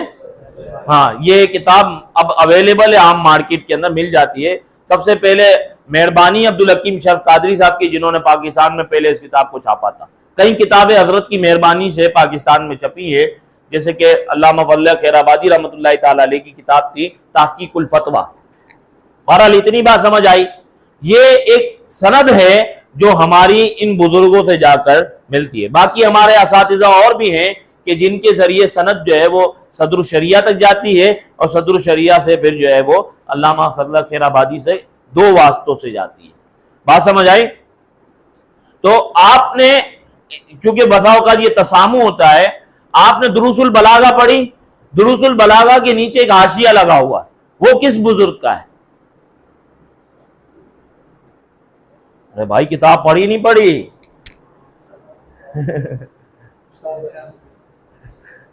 یہ فضل حق رامپوری کا ہے۔ کس کا ہے؟ فضل حق رامپوری۔ بسا اوقات فضل حق لکھا ہوا ہوتا ہے، لوگ سمجھتے ہیں فضل حق خیر آبادی ہے، یہ فضل حق رامپوری الگ ہے، فضل حق خیر آبادی الگ ہے، یہ بعد کے ہیں، یہ پہلے کے ہیں۔ سمجھ آئی؟ اور غلام محمد گھوٹوی رحمت اللہ تعالی علیہ، یہ وہ عظیم ہستی ہے، معلوم ہے ان کا نام؟ یہ وہ عظیم ہستی ہے کہ جس نے 9 سال قادیانیوں کا باولپور کی عدالت میں پیچھا کیا ہے۔ 9 سال قادیانیوں کا پیچھا کیا باولپور کی عدالت میں، اور 9 سال یہ جد و جہد کے بعد عدالت نے قادیانیوں کو غیر مسلم قرار دیا 1935 میں۔ یہ غلام محمد گھوٹوی رحمت اللہ تعالی علیہ یہ وہ ہستی تھے کہ جنہوں نے ان کا مقابلہ کیا 9 سال تک، اور یہ وہ پہلا عدالتی فیصلہ تھا جو قادیانیوں کے خلاف آیا۔ اس سے پہلے 2-3 فیصلے تھے جو قادیانیوں کی حمایت میں آ چکے تھے، اس سے پہلے 2-3 فیصلے تھے عدالتی جو قادیانیوں کی حمایت میں آ گئے تھے۔ یہ پہلا فیصلہ تھا جو قادیانیوں کی مخالفت میں آیا، اور اس میں 9 سال تک باولپور کی عدالت میں حضرت جاتے رہے۔ حضرت نے علماء کو جمع کیا، وہاں پہ جو ہے نا حضرت نے تدریس باولپور شہر کے اندر کرنا شروع کر دی، اور اس طریقے سے جو ہے وہ قادیانیوں کے خلاف 9 سال تک یہ مقدمہ لڑا۔ 74 کی اسمبلی کی کاروائی کے اندر بھی یہ باولپور کا مقدمہ کام آیا تھا، کیونکہ یہ آپ کا پہلا مقدمہ تھا۔ تو اب بھی اگر اس کی مقدمے کو کسی نے چھاپا ہے تو وہ غیر لوگ ہیں اور وہ چھاپ رہے ہیں، ہمیں تو اس مقدمے کا نام بھی نہیں معلوم، ٹھیک ہے، لیکن ہمارے بزرگ تھے اور اب ہم ان کے جو ہے نا وہ چیزوں کو نہیں چھاپ رہے۔ تو یہ آپ دیکھیں کہ ہم اپنے بزرگوں سے کتنے جو ہے وہ کٹ چکے ہیں، کتنا ہمارے روابط جو ہے نا وہ ختم ہو چکے ہیں۔ تو یہ بڑی بڑی ہستیاں تھیں۔ میر محمد اچھروی رحمۃ اللہ تعالی علیہ کے مزار کو میں ڈھونڈنے گیا تھا تو پتہ ہی نہیں چل رہا کہ حضرت کی جو ہے نا وہ مزار شریف کہاں ہے۔ تو اچھرا کے قبرستان کے اندر، لاہور کے اندر اچھرا بازار ہے، وہیں قریب میں ایک اچھرا کا قبرستان ہے، وہاں حضرت کی ایک قبرستان کے بیچ میں ایک قبر موجود ہے، وہاں پہ حضرت جو ہے نا موجود ہے۔ یہ عطا محمد زندیالوی رحمۃ اللہ تعالی علیہ کے استاد ہیں، لیکن جو ہے وہ مزار پہ لوگ ان کے نام معروف نہیں ہے نا، تو اس لیے جو ہے وہ ان کو کوئی جانتا نہیں ہے، جبکہ انہوں نے اتنا عرصے جو ہے وہ یعنی عطا محمد زندیالوی صاحب جب یار محمد صاحب کے پاس پڑھتے تھے تو آپ نے قطبی میر قطبی تک کتابیں پڑھی تھی، اور یار محمد صاحب بیمار ہو چکے تھے، تو عطا محمد صاحب کے علاوہ جتنے تلامذہ تھے وہ سب استاد کو چھوڑ کے چلے گئے، استاد بیمار ہو گیا، سبق ہی نہیں ہو رہا، طالب علم چلے جاتے، عطا محمد صاحب بیٹھے رہے۔ تو عطا محمد صاحب نے استاد کی خدمت کی تو حضرت نے فرمایا یار محمد علی صاحب نے کہ نا خواندہ خواندہ شود، جو تو نے نہیں پڑھا اللہ کے فضل سے تو پڑھ لے گا، تو نے میری کتنی خدمت کی ہے۔ پھر جو ہے وہ حضرت استاد کی اجازت پر میر محمد صاحب کے پاس پڑھنے آئے تھے، اور باقی جتنی بھی علم کلام کی اور متون کی جتنی بڑی کتابیں تھیں وہ میر محمد صاحب کے پاس پڑھی ہیں، اور پھر علم حیت پڑھنے کے لیے غلام محمود گھوٹوی رحمۃ اللہ تعالی علیہ کے پاس گئے تھے۔ یہ علم حیت پڑھنے کے لیے غلام محمود پپلانوی رحمۃ اللہ تعالی علیہ کے پاس گئے تھے۔ پپلا ایک علاقہ ہے پنجاب کا، وہاں پر جو ہے وہ غلام محمود پپلانوی رحمۃ اللہ تعالی علیہ پڑھاتے تھے۔ حضرت کا اتنا تفکر تھا کہ تاروں کو دیکھ کے بتا دیتے تھے کہ یہ وقت ہو رہا ہے، اتنے بڑے ماہر استاد تھے علم حیت توقیت کے کہ تاروں کو دیکھ کے بتا دیتے تھے کہ ابھی یہ وقت ہو رہا ہے، یہ وقت ہو رہا ہے، یہ وقت ہے۔ اس طریقے سے اتنا تدبر تھا حضرت کو۔ غلام محمود پپلانوی۔ حسین علی وابیوں کا بڑا مولوی، جس کی کتاب ہے بلوغت الحیران، یہ کتاب ہماری لائبریری میں موجود ہے۔ اس منحوس نے کتاب لکھی، اس کتاب کے اندر اس بدبخت نے یہ خطبہ لکھا، خواب لکھا اپنا کہ حضور علیہ الصلوۃ والسلام معاذ اللہ پل صراط سے گزر رہے تھے، گرنے لگے، میں نے حضور علیہ السلام کو بچا لیا۔ یہ اس نے جو ہے وہ بلوغت الحیران کے شروع کے اندر اپنا خواب نکل گیا ہے۔ یہ اتنا کٹر وہابی تھا۔ یہ غلام محمود پپلانوی رحمۃ اللہ تعالی علیہ نے اس بندے سے مناظرہ کیا تھا علم غیب پر، اور وہ مناظرہ جو ہے وہ اس کی رودات چھپی نجم الرحمان کے نام سے کتاب، صحیح، اور وہ بڑی مشکل کتاب ہے نجم الرحمان۔ تو یہ پڑھنے والی کتاب ہے، علم غیب کے حوالے سے حضرت کا اتنا بڑا مناظرہ تھا، جبکہ غلام محمود پپلانوی فاضل ہیں دارالعلوم دیوبند کے۔ حضرت فاضل کہاں کے ہیں؟ دارالعلوم دیوبند کے۔ حضرت نے دارالعلوم دیوبند سے فراغت، کیونکہ پہلے کیا ہوتا تھا، پہلے مختلف اداروں سے لوگ تحصیل کرتے تھے، علوم حاصل کرتے تھے، پھر دورہ حدیث کرنے کے لیے دیوبند بھی چلے جاتے تھے۔ بات سمجھ آ رہی ہے؟ تو دورہ حدیث کرنے دیوبند بھی چلے جاتے، تو حضرت نے وہاں جا کے دیوبند سے، تو حضرت نے جب وہاں جا کے پڑھا تو حضرت کو سمجھ آئے کہ ان وہابیوں کے نظریات کیا ہے، دیوبندیوں کے۔ اس کے بعد حضرت نے جب یہ حسین علی سے مناظرہ ہوا تو مناظرے کی پوری رودات حضرت نے نجم الرحمان کے اندر چھاپی، اور اس کتاب کی تعریف مودی اعظم پاکستان نے کی کہ اس کتاب کو پڑھا جائے علم غیب کے حوالے سے۔ اور پھر غلام محمود پپلانوی رحمۃ اللہ تعالی علیہ کے پاس جو تلامذہ پڑھتے تھے وہ دورہ حدیث کرنے مودی اعظم پاکستان کے پاس جاتے تھے۔ بات سمجھ آئی؟ تو یہ اتنے بڑے اساتذہ تھے، لیکن چونکہ ہمیں معلوم نہیں ہوتا، تاریخ یاد نہیں ہوتی، اس وجہ سے یہ نام چھپ جاتے ہیں۔ ہمیں جو ہے وہ ان بزرگوں کے ناموں کو یاد رکھنا چاہیے، ان کی سوانح کو دماغ میں رکھنا چاہیے، تاکہ آپ کم از کم اپنی سند تو بتا سکے نا کہ بھئی میرا تعلق ان علماء سے، میرا تعلق میرے معتمد آلے یہ بزرگان دین ہیں۔ اس لیے میں نے یہ آپ کے سامنے لکھ دی ایک سند، تاکہ اب آپ دیکھیں کہ یہ جو تصور اور تصدیق آپ پڑھتے ہیں، آپ مجھے بتائیں کہ تصور کی تعریف کیا ہے؟ کوئی بتائے؟ وہ علم جو، اور تصدیق 15 منٹ آپ دو تو یہ پوری بات میں پڑھا دوں، اگر آپ میں ہمت ہے تو 15 منٹ دے دو ہیں، تاکہ یہ بات پوری ختم ہو جائے۔ تصور اور تصدیق جو ہم پڑھتے ہیں عمومی طور پہ، ہم کہتے ہیں حکم کے ساتھ ہو یا حکم کے بغیر ہو۔ حکم کی تعریف آپ کیا کرتے ہیں؟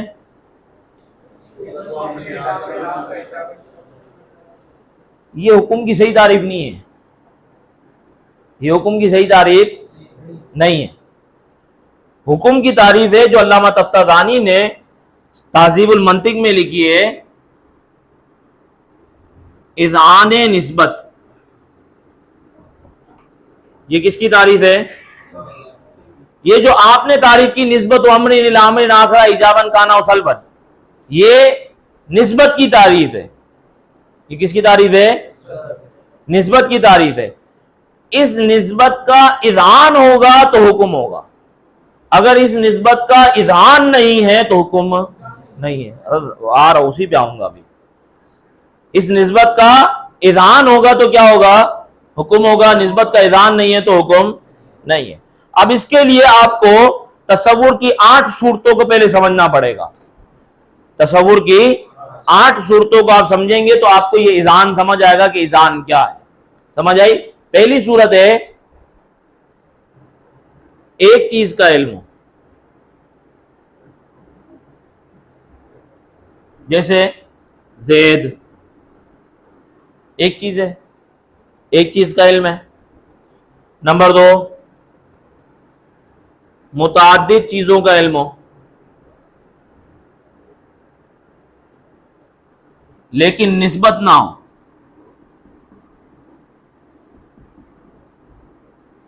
جیسے قلم، کتاب، زید، امر، یہ متعدد چیزیں ہیں، ان کا علم ہے لیکن میں کوئی نسبت ہے نہیں ہے۔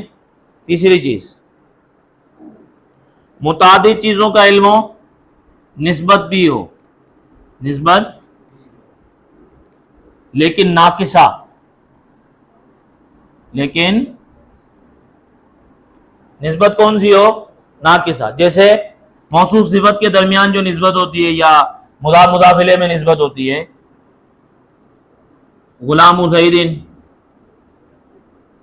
صحیح ہے، اور کتاب مفید، اب ان دونوں میں نسبت ہے۔ یہ کون سی نسبت ہے؟ نسبت ہے، اور اس کو کہا جاتا ہے، دوسرا نام اس کا آپ لکھ لیں، نسبت تقییدیہ۔ نسبت یہ آگے کام آئے گی، یہ یاد رکھنی ہے، نسبت تقییدیہ، صحیح ہے، کیونکہ اس میں صفت یا مضاف الیہ یہ قید بنتا ہے مضاف اور موصوف کے لیے، صحیح ہے، یعنی مضاف الیہ مضاف کے لیے قید بنتا ہے اور صفت موصوف کے لیے قید بنتی ہے، صحیح ہے۔ بھائی سمجھنے کے لیے دیکھ لو، مثال آپ کو کوئی کہے کہ بھائی کولڈ ڈرنک لے آؤ، آپ کوئی بھی اٹھا کے لے آؤ آپ، لیکن جب وہ کہے کہ پیپسی کی بوتل لاؤ، آپ مرنڈا لا سکتے ہو؟ نہیں لا سکتے، تو یہ تقییدیہ ہو گئی، کولڈ ڈرنک کے اندر قید لگ گئی۔ یہی جو ہے، یہی چیز سمجھ کے مثال یاد کر لو تو اصول فقہ کی مطلق مقید کی بحث نمٹ گئی۔ یہی مثال یاد رکھ لو تو اصول فقہ میں مطلق مقید کی بحث ختم، صحیح ہے۔ تو صفت موصوف کے لیے قید بنتا ہے، مضاف الیہ مضاف کے لیے قید بنتا ہے، صحیح ہے، تو اس کو کہتے ہیں نسبت تقییدیہ ہے ان میں، صحیح ہے۔ یہ تینوں تصور ہیں۔ چوتھی چیز تصور میں متعدد چیزوں کا علم ہو، نسبت تامہ انشائیہ ہو، کیا ہو؟ یعنی انشاء کی کتنی قسمیں ہیں؟ 10، بعض نے لکھا 12، یہی ہے نا، کیا ہے؟ گناتے جائے نا، امر، نہیں، استفہام، تمنی، ترجی، عقول، عرض، ندا، قسم، تعجب، اور بعد نے دعا اور مد و ذم کو ایڈ کیا، ٹھیک ہے۔ یہ 12 بنتی ہیں یا 10 ہیں۔ یہ انشاء کی جتنی بھی اقسام ہیں یہ سب تصور میں جائیں گی، کوئی بھی تصدیق میں نہیں جائے گی۔ تصدیق سے انشاء کا کوئی تعلق نہیں ہوتا، سب کا تعلق اس سے ہے؟ تصورات سے۔ یہ کتنی ہو گئیں؟ 4۔ نمبر 5، متعدد چیزوں کا علم ہو، نسبت تامہ خبریہ ہو، نفس توجہ نہ کرے، نفس ناطقہ پوری ہے نا، نسبت تامہ خبریہ ہو لیکن نفس ناطقہ جو ہے اس کی طرف توجہ، جیسے آپ بازار سے جا رہے ہو، یار وہ آدمی جو ہے نا 50,000 روپے کھا کے بیٹھا ہے، آپ نے سنی تو صحیح بات، لیکن توجہ اب تھا تو نسبت تامہ خبریہ نا، 50,000 کھا گیا، نسبت تامہ خبریہ ہے نا، انشاء تو نہیں تھی، لیکن نفس نے توجہ نہیں کی۔ اس کو اس کا نام ہے، اس کا نام ہے تخییل۔ اس کا نام کیا ہے؟ اب جو آ رہے ہیں ان کے نام ہیں، پہلی 4 کے نام اب سے نام شروع ہو جائیں گے۔ اس کا کیا ہے؟ تخییل۔ نمبر 6 متعدد چیزوں کا علم ہے، نسبت تامہ خبریہ ہے، نفس متوجہ ہوا اور انکار کیا، نفس متوجہ ہوا اور کہا یہ درست نہیں ہے، ہم اس کو نہیں مانتے۔ جیسے جو ہندو نے کہا کہ یہ بت جو ہے وہ خدا ہے، اب نفس متوجہ ہوا اور کیا کیا؟ جھوٹ ہے، نہیں مانتے ہم۔ اس کا نام ہے تکذیب۔ یہ بھی تصور ہے، یہ بھی کیا ہے؟ اس کا نام کیا ہے؟ تکذیب۔ جیسے قادیانی نبی ہے، نفس نے سنا انکار کر دیا، تو ہمارے نزدیک یہ کیا ہے؟ تکذیب، اور قادیانی کے نزدیک تصدیق۔ سمجھ آ رہی ہے؟ اور اسی تصدیق کی وجہ سے ہم قادیانی کو کافر کہتے ہیں۔ ہمارے نزدیک تو تکذیب ہے، ہم مسلمان ٹیڑے، اور قادیانی تصدیق کر کے کیا ٹیڑا؟ کافر ٹیڑا۔ تو یہ کیا ہے؟ ہمارے نزدیک جو سن رہا ہے اس کی بات ہو رہی ہے، جو سن رہا ہے اس کی بات ہو رہی ہے، اس کے نزدیک کیا بنا؟ یہ تکذیب۔ نمبر 7 متعدد چیزوں کا علم ہے، نسبت تامہ خبریہ ہے، نفس متوجہ ہوا، انکار نہیں کیا، انکار۔ اب نفس متوجہ ہوا، جانب مخالف، جانب برابر ہے، اس کا نام ہے شک۔ اس کا نام کیا ہے؟ یعنی متعدد چیزوں کا علم ہے، نسبت تامہ خبریہ ہے، یعنی جملہ خبریہ۔ اب اس کو شارٹ کر لیں تو آسان بات، جملہ خبریہ کا آپ کو علم ہوا، جملہ خبریہ کا، یہ بھی چل یہی سمجھ، آخری والا بول رہے ہیں نا۔ متعدد چیزوں کا علم ہے، نسبت بھی ہے، تامہ خبریہ بھی ہے، نفس متوجہ بھی ہے۔ اب انکار نہیں کر رہا، انکار، لیکن اس کی جانب مخالف، جیسے زید زندہ ہے، اب آپ کو خبر ملی زید مر گیا، آپ کو خبر ملی، تو جانب موافق کیا ہے؟ زید مر گیا، آپ کو یہ پتا چلا نا، آپ کو کیا پتا چلا؟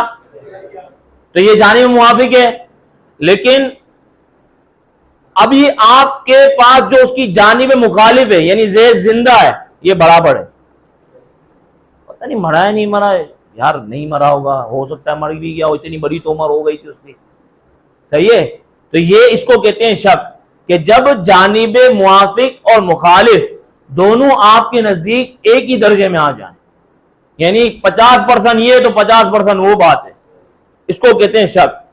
تو یعنی متعدد چیزوں کا علم ہے، نسبت تامہ خبریہ ہے، نفس متوجہ ہو رہا ہے، انکار نہیں کر رہا، جانب مخالف برابر ہے، جانب مخالف، صحیح ہے؟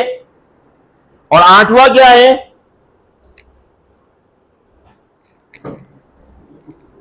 یہ جانب مخالف برابر ہے، یہاں پہ آپ کر دیں جانب مخالف راجح ہے، جانب مخالف راجح ہے۔ اب اس کو سمجھیں، دوبارہ بھائی میرے کو دیکھ لیں، لکھا بعد میں سکیں گے، لکھی ہوئی چیز بھیج دیں گے آپ کو، ادھر توجہ رکھیں گے تو سمجھ جائیں گے۔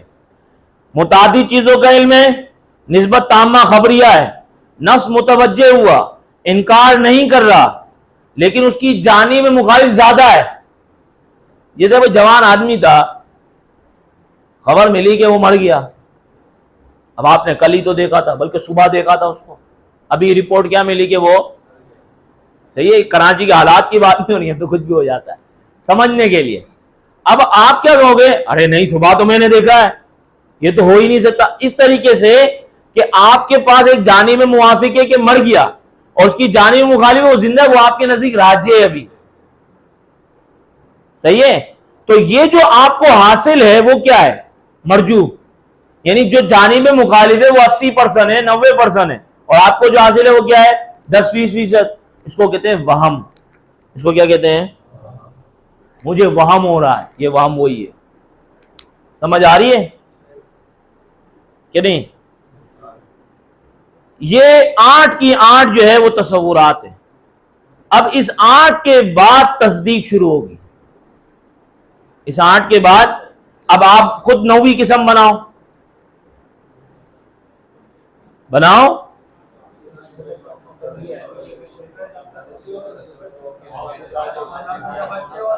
نفس متوجہ ہو، انکار نہ کرے، اور جانب مخالف مرجو ہو. جانب مخالف، تو اب یہ نسبت راجع ہوئی. نسبت جو آپ کو حاصل ہوئی وہ نسبت کیا ہو گئی؟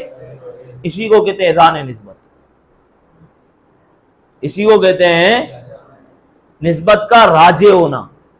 جو آپ کو نسبت ملی ہے، جو آپ کو نسبت حاصل ہو رہی ہے مبتدا خبر کے درمیان، موضوع معمول کے درمیان، یہ نسبت راجع ہے.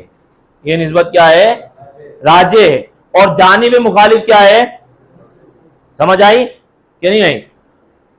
اس کو یوں سمجھیں کہ آپ کو خبر ملی کہ بھائی فلاں شخص جو ہے وہ حج کر کے آ گیا ہے. فلاں شخص، صحیح ہے. اب آپ نے جب یہ رپورٹ ملی کہ حج کر کے آ گیا ہے، تو آپ نے فیس بک پہ دیکھا، فلاں جگہ دیکھا، تو آپ کو کچھ نہ کچھ یہ چیز ہونے لگی کہ ہاں واقعی وہ، لیکن ہو سکتا ہے نہ بھی آیا ہو. لیکن جو آپ کو چیز حاصل ہو رہی ہے وہ کیا ہو رہی ہے؟ راجع. اور جو جانب مخالف ہے کہ وہ نہیں آیا، یہ کیا ہے؟ مرجو ہے. تو اب یہ جو راجع ہے یہ ظن ہے. یہ جو راجع ہے یہ کیا ہے؟ اور جو مرجو ہے وہ وہم ہے. جو مرجو ہے تو مرجو تصور ہے، اور یہ ظن کیا ہے؟ تصدیق ہے. یہ تصدیق کی پہلی قسم ہے. تصدیق کی 7 قسمیں، یہ پہلی قسم ہے. بات سمجھ آئی آپ کو؟ جانب موافق ترجیح پا جائے. مرجو تھا، جانب موافق تو وہم تھا، تصور. جانب موافق ترجیح پا جائے تو پھر کیا ہوگا؟ تصدیق. اسی کا نام ہے اذان نسبت. نسبت کا راجع ہو جانا. نسبت کا. اب چونکہ آپ نے اس کا نام کیا دیا 9ویں قسم کا؟ ظن. کیونکہ جانب مخالف 10-20% تھا. جانب مخالف 10-20%. جانب مخالف ہو ہی نہیں. جیسے اللہ تعالیٰ ایک ہے. اللہ تعالیٰ جانب مخالف ہے. اس کو کہتے ہیں جزم. اس کو کیا کہتے ہیں؟ یہ ہو گیا. مٹا دو اس کو، مٹا دوں نا اس کو. تفتازانی نے تہذیب کے متن میں موجود ہے. اب بڑے سارے جو ابتدائی بچے ہوتے ہیں ان کو خوش کرنے کے لیے نسبت پڑھا دیتے ہیں. سمجھا؟ اتنی تفصیل کون کرے گا؟ 8 قسمیں پڑھا کے پھر سمجھائیں کہ 9ویں قسم پہ تصدیق شروع ہوگی. تو 9ویں کو ظن کا، یہ تصدیق کی پہلی قسم ہے. اب یہ تصدیق جو ہے، تصدیق کی 2 صورتیں بنی. ایک کیا بنا؟ ظن. اور دوسرا کیا بنا؟ بھائی جانب مخالف تھا ہی نہیں. بھائی دیکھو، قادیانی کا کوئی بندہ ہے، قادیانی ہے، وہ کہتا ہے کہ مرزا نبی ہے. مرزا، اب بتاؤ اس کے نزدیک جانب مخالف ہے تو وہ اس کے نزدیک کیا بن گیا؟ جزم. سمجھ آئی؟ اسی طریقے سے ہمارے نزدیک قادیانی نبی نہیں ہے، اس کی جانب مخالف ہے نہیں ہے، تو ہمارے نزدیک کیا بن گیا؟ سمجھ آ رہی ہے کہ نہیں آ رہی؟ ایک ہو گیا ظن کہ جانب مخالف ہو، گرچہ کم درجے میں ہو لیکن ہو، اور جانب مخالف ہو ہی نہیں تو ہو تو ظن. یہ فقہ کے تقریباً مسائل ظنیات کی قبیل سے ہوتے ہیں کہ جانب مخالف ہوتا ہے. اسی لیے آپ تقلید کے اندر کیا کہتے ہیں کہ چاروں اماموں میں ایک حق پر ہے. چاروں اماموں میں، اور اس ایک کے مقابلے میں خطا کا احتمال ہے. یہ ہم کیا کہیں گے؟ امام اعظم ہر مسئلے میں حق پر ہے، احتمال خطا ہے. شوافی کیا کہیں گے؟ امام شافعی ہر مسئلے میں حق پر ہے، احتمال خطا ہے. کیونکہ حق تو چاروں میں سے ایک کے پاس ہے نا، چاروں باتیں تو حق نہیں ہو سکتی نا، چاروں میں سے ایک کے پاس ہے، لیکن یہ چار امام نے اتنا اجتہاد کیا ہے کہ حق ان چاروں کے باہر نہیں ہے، حق ان چاروں کے، اسی لیے ان میں سے کسی ایک کی بھی پیروی کرتا ہے تو بندے کی نجات ہے، لیکن ان چاروں سے باہر نکلا تو وہ گمراہ ہے، ان چاروں سے باہر نکلا تو کیا ہو جائے گا؟ گمراہ ہو جائے گا۔ بہرحال یہ بات سمجھ آئی آپ کو، ظن اور جزم۔ اب جزم کی قسمیں بنیں گی، یہ تصدیق کی کتنی ہے؟ 7۔ پہلی تو یہ ہو گئی ظن۔ اب جزم کی ابتداً 2 قسمیں، واقعے کے مطابق ہے، واقعے کے مطابق نہیں ہے۔ واقعے کے مطابق ہے کا کیا مطلب؟ حقیقت میں ایسا ہے یا حقیقت میں ایسا نہیں ہو سکتا ہے۔ قادیانی کہہ رہا ہے کہ مرزا جو ہے وہ نبی ہے، حقیقت میں ایسا ہے اس کا جزم ہے، اس کا، لیکن حقیقت میں ایسا نہیں ہے۔ اور ہم کہتے ہیں کہ مرزا منوس نبی نہیں ہے، تو حقیقت میں بھی، تو یہ 2 قسمیں بن گئی جزم کی، واقعے میں حقیقت میں ایسا ہے یا حقیقت میں ایسا، اور پھر اس کی 2 قسمیں بنیں گی سب کی، اس کی بھی 2 اور اس کی۔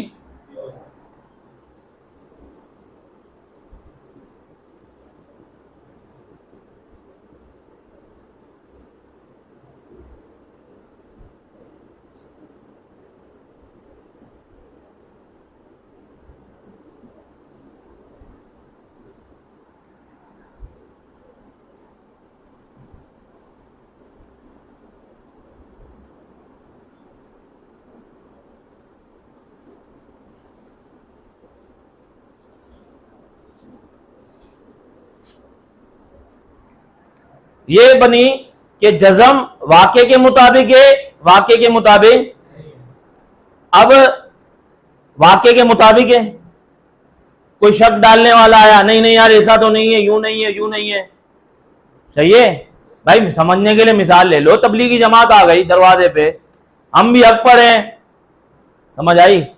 اب بندہ سنی تھا، عام آدمی سنی بیچارے کو کیا پتا کہ جو ہے وہ ان کے رد میں ہم نے کیا کیا بولنا ہے، لیکن وہ پتہ ہے یہ غلط ہے، اس کو پتہ ہے کہ تبلیغی جماعت والے کیا ہیں اور ہم حق پر ہیں، ہم کیا ہیں، لیکن وہ آ رہے ہیں اللہ کے نام پہ چلو، تو اس کو کیا کرا، اس نے شک ڈالا۔ اب جو اس کا جزم تھا، اس کے شک ڈالنے کی وجہ سے زائل ہو سکتا ہے، ہوتا ہے نہیں ہوتا ہی نہیں، ایسا جزم ہے کہ وہ زائل ہو سکتا ہے یا نہیں ہو سکتا، اس کا جو جزم ہے وہ زائل ہو سکتا ہے یا، اسی طریقے سے وہ جزم واقعے کے مطابق نہیں ہے، صحیح ہے؟ اب یہ بد مذہب عوام تھی، علماء اہل سنت پہنچ گئے، ان کو جو ہے وہ دلائل دیے کہ بھائی یہ لوگ غلط ہے جن کے یہاں تم بیٹھے ہو، وہ سمجھاتے رہے، تو اب ان کی جو جزم ہے، ان کے جو نظریات پر ان عوام کو جو جزم ہے وہ زائل ہو سکتا ہے یا نہیں ہو سکتا؟ بھائی اگر ان کے علماء ہیں تو زائل ہوگا؟ نہیں ہوگا۔ عوام ہے تو اسی طریقے سے ہماری عوام ہوگی تو زائل ہو سکتا ہے، اور اسی لیے منع کیا جاتا ہے نہیں سنو بد مذہبوں کو، وہ جزم زائل ہو جائے گا، ہو سکنے کا خطرہ ہے، اور علماء ہوں گے تو یہ 4 صورتیں بن گئی۔ اس کو کہا جاتا ہے کہ واقعے کے مطابق ہو، لیکن اگر کوئی شک ڈالنے والا شک ڈالے، جس کو بولتے ہیں تشکیک مشکک، تشکیک مشکک، یعنی شک ڈالنے والے کے شک ڈالنے سے زائل ہو جائے، اس کو کہتے ہیں تقلید مصیب۔ کیا کہتے ہیں؟ کیا کہتے ہیں اس کو؟ زائل ہو سکتا ہے، زائل ہو سکتا ہے، یعنی اس جزم کی کیفیت ایسی ہے کہ اس کو کوئی ورگلائے گا تو بیچارے کا جزم چلا جائے گا، وہ ہے جزم اس کا، صحیح ہے، لیکن وہ ایسا ہے کہ کوئی ورگلائے گا تو چلا جائے گا، یعنی اس جزم کی کیفیت ایسی ہے، چلا گیا نہیں گیا یہ نہیں ہے۔ یعنی عوام کے نظریات کیسے ہوتے ہیں، عقیدہ بولتے ہم سنی ہیں، لیکن کوئی ان کو بہکائے گا تو وہ بھٹک جائیں گے، صحیح ہے؟ تو یہ کہ اگر وہ ایسا جزم ہے تو اس کو کہا جاتا ہے تقلید مصیب، اور اگر وہ ایسا جزم ہے کہ شک ڈالنے والا شک ڈالے پھر بھی نہیں جا سکتا وہ، اس کو کہا جاتا ہے یقین۔ کیوں؟ کیونکہ یہ واقعے کے مطابق ہے، واقعے کے مطابق بھی ہے، اور شک ڈالنے والے کے شک ڈالنے سے جائے گا، اس کو کہا جاتا ہے یقین۔ ادھر آ جائیں، اگر واقعے کے مطابق نہیں ہے اور شک ڈالنے والے کے شک ڈالنے سے زائل ہو جائے گا تو اس کو کہا جاتا ہے تقلید مختی۔ کیا کہا جاتا ہے؟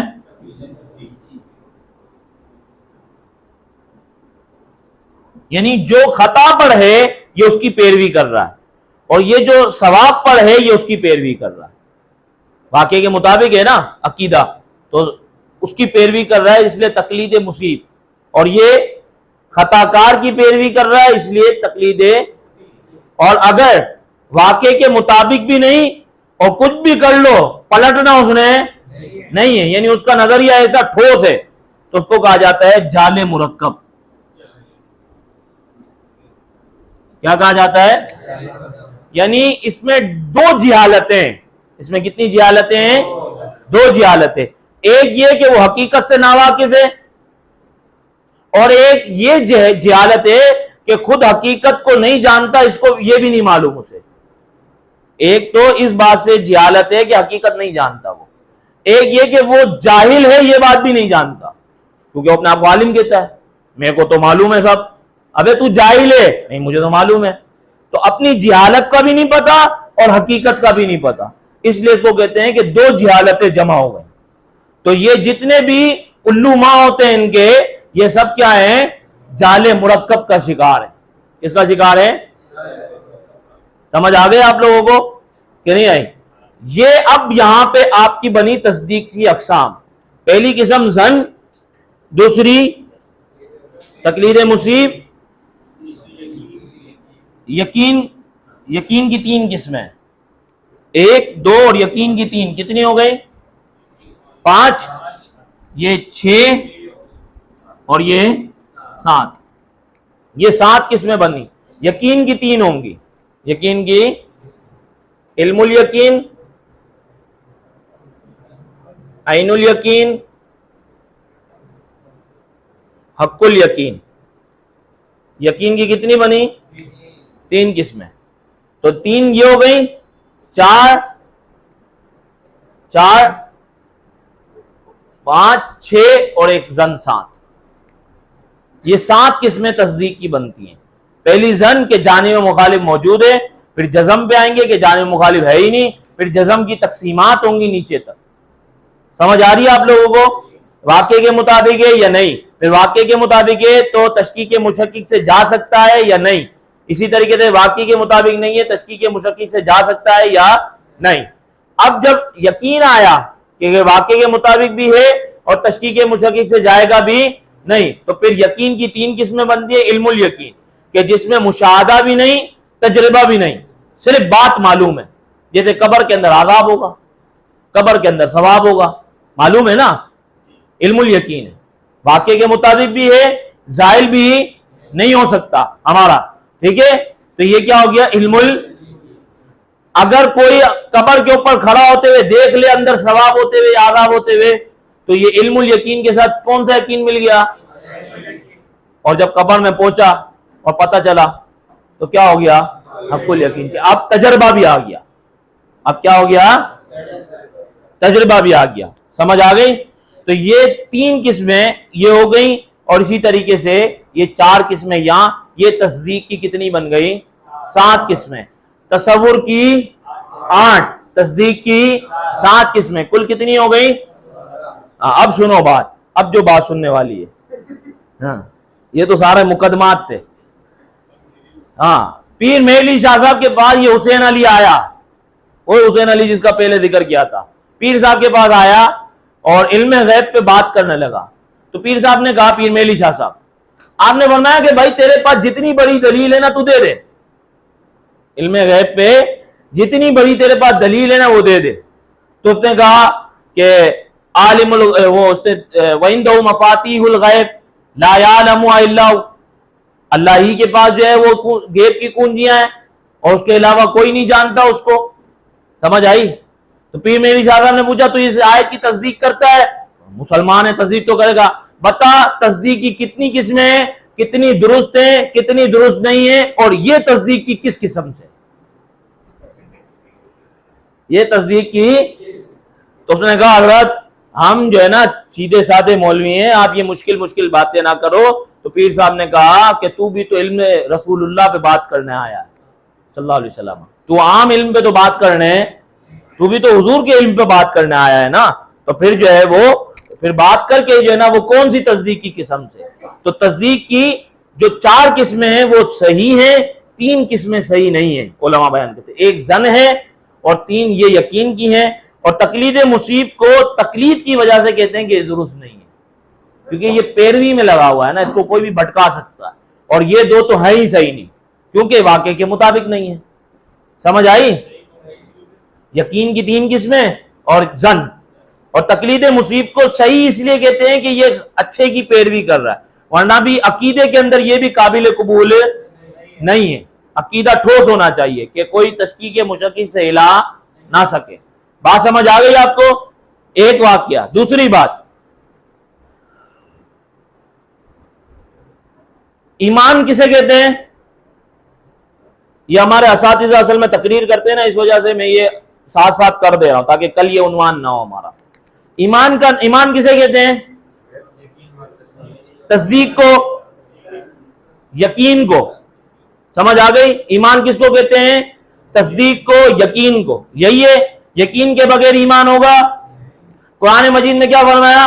مومن وہ ہے الذین یؤمنون بالغیب، جو غیب پہ یقین رکھتا ہے، ایمان رکھتا ہے تو غیب پہ کیا رکھتا ہے؟ یقین۔ کس کی قسم ہے؟ تصدیق کس کی قسم ہے؟ تو غیب پر مومن کیا رکھتا ہے؟ تو سوال ہو گیا کہ عام مومن کے لیے علم غیب ثابت ہے، تم رسول اللہ کی باتیں کرتے ہو۔ قرآن سے علم غیب کس کے لیے ثابت ہو گیا؟ عام مومن کے لیے علم غیب ثابت ہو گیا نا بھائی۔ ایمان کیا ہے؟ یقین۔ یقین کس کی قسم؟ بھائی مقسم کا لحاظ قسم میں ہوگا کہ نہیں ہوگا؟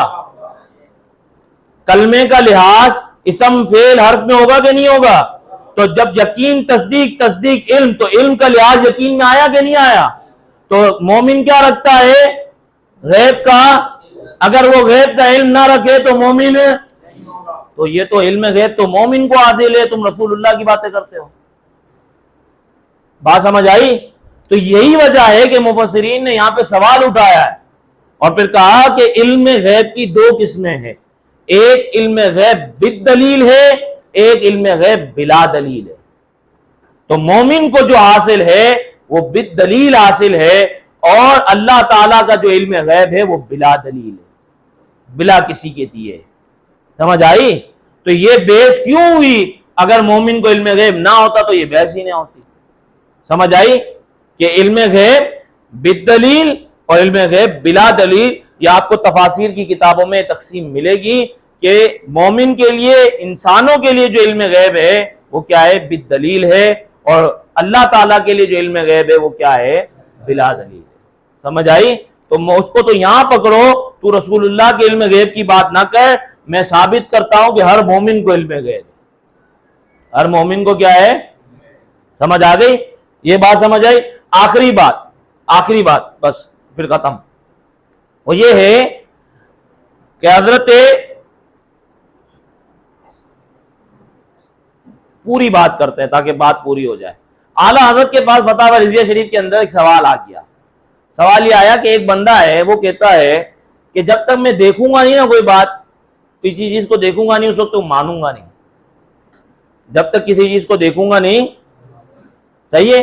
اور اس کے ساتھ متصل سوال یہ ہے کہ اللہ تعالیٰ قرآن مجید میں فرماتا ہے وَإِذْ قَالَ إِبْرَاهِيمُ رَبِّ أَرِنِي كَيْفَ تُحْيِي الْمَوْتَى، تیسرے پارے کے دوسرے صفحے پہ، رَبِّ أَرِنِي كَيْفَ تُحْيِي الْمَوْتَى، اے رب تو مردے کو کیسے پیدا کرے گا؟ قَالَ أَوَلَمْ تُؤْمِنْ، اے ابراہیم کیا تم ایمان نہیں رکھتے؟ یعنی ایمان نہیں رکھتے مطلب تم یقین نہیں رکھتے؟ بلا، ہاں کیوں نہیں، یقین تو رکھتے ہیں۔ وَلَٰكِن لِيَطْمَئِنَّ قَلْبِي، لیکن میں کیا چاہتا ہوں؟ علم اطمینان، یعنی قلبی اطمینان چاہتا ہوں۔ تو اس نے کہا کہ ہمیں یہ کہا جاتا ہے کہ جو ہے وہ ایمان ایسے لایا جائے کہ قلب مطمئن ہو، یقین ہو. تو یہاں تو اللہ کا نبی کہہ رہا ہے کہ میں اطمینان قلبی چاہتا ہوں. آپ اللہ پر ایمان لاتے ہیں، ہم بھی لاتے ہیں، قلب مطمئن ہے نہیں ہے، تو پھر وہاں پہ یہ سوال ہو رہا ہے کہ اطمینان قلبی چاہ رہے ہیں. سمجھ آئی؟ کہا مومن کو تو یہ حکم ہے اور نبی کا عالم یہ ہے. سمجھ آئی؟ یہ اعتراض ہوئے. پہلا کیا تھا کہ جب تک میں دیکھوں گا نہیں مانوں گا. آگے فرمایا کہ علم کے حصول کے 3 ذریعے ہیں. نمبر 1 حواس، جو 5 چیزیں آپ کے پاس حاصل ہیں. نمبر 2 عقل، کہ عقل کے ذریعے بھی بندہ چیزوں کو معلوم کرتا ہے. اور نمبر 3 خبر صادق، کہ کوئی خبر آپ کو معلوم ہوتی. شرح عقائد کی ابتدا کے اندر یہ بات موجود ہے. صحیح ہے؟ اسباب العلم للخلق ثلاثۃ، یہ 3 باتیں ہیں نا، کہ خبر صادق، حواس اور عقل. یہ 3 چیزوں کے ذریعے بندے کو کیا آتا ہے؟ علم حاصل ہوتا ہے. ٹھیک ہے؟ اب یہ 3 چیزیں ملا کے بنی 7. 5 حواس ہو گئے، 1 خبر صادق اور عقل. کتنی چیزیں ہوئی؟ تو آگے فرماتے ہیں کہ یہ کہتا ہے میں دیکھوں گا نہیں مانتا، جب تک دیکھوں گا نہیں مانوں گا نہیں، جبکہ علم کے حصول کے ذریعے صرف دیکھنا نہیں ہے، 6 اور بھی ہیں. 6 ان کے ذریعے بھی کیا ہوتا ہے؟ علم. کہتے ہیں کہ یہ بندہ تو گدھے سے بھی زیادہ احمق ہے. گدھے سے بھی زیادہ، کیونکہ گدھا تو شیر کی آواز سن کے بھاگ جائے گا، یہ کھڑا رہے گا. کیونکہ میں نے دیکھا. کہا کہ یہ تو ایسا بندہ ہے کہ معاذ اللہ، یعنی سمجھانے کے لیے فرماتے ہیں کہ یہ بتائے کہ اس نے کہاں دیکھا کہ یہ اپنے باپ کی صلب سے اتر کے ماں کے رحم میں گیا. پھر بھی ان کو ماں باپ مانتا ہے نہیں مانتا ہے؟ تو بغیر دیکھے کیسے مان رہا ہے؟ بات سمجھ آئی کہ نہیں آئی؟ پھر اعلیٰ حضرت جو ہے نا، وہ اعلیٰ حضرت نے اس کا تفصیلی جواب تو کچھ اور دیا ہے. یہاں پہ جو دوسرا سوال تھا وہ کیا تھا کہ نبی سے اطمینان قلبی کی بات ہو رہی ہے. نبی کہہ رہے ہیں کہ میں اطمینان قلبی چاہتا ہوں، اور ہم سے کہا جا رہا ہے کہ یقین ہونا چاہیے کامل. تو اس کا جواب یہ ہے کہ جب اللہ تعالیٰ نے فرمایا اولم تؤمن، تو کیا جواب دیا؟ بلا، یعنی میں ایمان رکھتا ہوں، یقین رکھتا ہوں، یعنی علم الیقین ہے. اور اطمینان قلبی کس کی چاہیے تھی؟ عین الیقین. اسی لیے اللہ تعالیٰ نے فرمایا کہ جو ہے وہ 4 پرندوں لو، اور 4 پرندوں کی جو ہے نا وہ گردنوں کو جدا کرو، اور پھر جو ہے نا ان کے جسموں کو جو ہے نا وہ چھوڑ کے پھر دور سے آواز دو تو یہ اڑتے ہوئے آ جائیں گے. تو وہ علم الیقین سے عین الیقین کے مرتبے پہ جا رہے تھے. اور تصدیق کے لیے، ایمان کے لیے علم الیقین کافی ہے، عین الیقین، حق الیقین ہونا ضروری. صحیح ہے؟ ہم نے اللہ کو نہیں دیکھا، صحیح ہے نہ ایسا کوئی تجربہ اس کے اندر شامل ہے کچھ بھی، پھر بھی ہم اللہ کو مانتے ہیں کیونکہ علم الیقین ہے. بات سمجھ آ گئی؟ تو یہ بہرحال یہ تصدیق اور اس سے متعلق یہ جتنی باتیں تھیں جو ابتدائی تھیں وہ ساری میں نے آپ کو بتا دی. کل انشاءاللہ جو ہے وہ ہم کوشش کریں گے کہ نظر و فکر سے بات شروع ہوگی، اور دلالت اور الفاظ کی بات، اور کوشش کریں گے کہ مفہومات تک ہم بات کو لے جائیں. وہ آسان اباس ہیں، وہ آگے بڑھ جائیں تاکہ ہم تصدیقات کے اندر داخل ہوں. ٹھیک ہے؟ سبحانک اللہم و بحمدک اشہد ان لا الہ الا انت استغفرک و اتوب الیک. وصلی اللہ تعالی علی خیر خلقہ سیدنا مولانا محمد و آلہ وصحبہ اجمعین برحمتک یا ارحم الراحمین.